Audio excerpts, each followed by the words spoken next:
Жакшылык жомогу. Поляк элинин жомогу. Каф тоосунун ары жагындагы жомоктор дүйнөсүндө Бийкештин бир баласы болуптур. Бир күнү периштелер ал баланын жанына топтолушат. Бийкеч перилерден мынтип өтүнөт: бул балага эң кымбат жана пайдалуу нерселерди белек кылгылачы.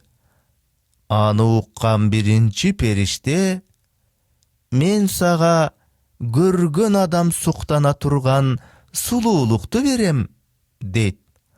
Анда экинчи периште: сага көк түстүү көз берем.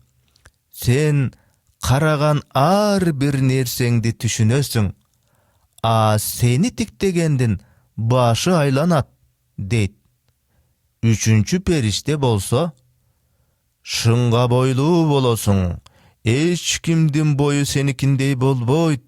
Сага караган адамдын баары суктанат, деп айтат. Төртүнчү периште эңкейип: бай болосуң. Жашоодон эч кыйналбай жашайсың. Мен сага байлык берем, деп шыбырайт. Бийкеч бир саамга ойлонуп: сулуулук убактылуу нерсе, келет дагы кайра кетет. Шамал эң сулуу дарак пальманы заматта айласын кетирип уйпалайт. Бай болсоң, байлыгыңды элге таратпаган соң эч ким аны сүйбөйт. Таратса өзү жакырланат, кедей болуп калат. Демек, силердин бөбөккө берген белектериңер утурумдук эле болуп калды, дейт. Периштелер башка эмне берсек болот деп бир саамга ойлоно калышат. Мен ага жакшылыкты, бакубатчылыкты каалайм. Күндүн жарык, жылуулук берген жакшылыгын берем.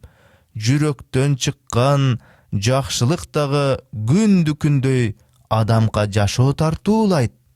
Жакшылыгы болбогон байлыктын өзүмчүлдүктөн айырмасы жок. Жакшылыгы болбогон сүйүү адамды басынтат. Силер берген белектер утурумдук. Ал эми жакшылык болсо өмүр бою калат. Түбү жок кудук сымал. Канча суу алсаң, ошончо дагы көп суу чыгат. Андан соң Бийкеч бөбөккө ийилип: жүрөгүң жылуу, мээримдүү болсун бөбөк, деген экен.